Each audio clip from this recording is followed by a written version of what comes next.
Hi, I'm Eric Post, Senior CSM with Dealersocket.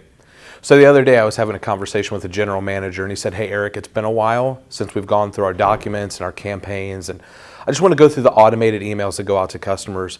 Our branding has changed a little bit, some of the messaging that we have has changed, and we just want to make sure that everything is consistent with who we are today. I said, listen, that's great, let's knock that out. But that got me thinking, what about the emails that we're sending out on a one-off basis? The emails that your salespeople are sending back to their customers. How are you auditing those? So I took him to his dashboard in Blackbird CRM, and I took him to the Today's Completed Tasks widget. So you're looking here and you can see calls, CTI calls, emails in, and the one that I focused in on is emails out.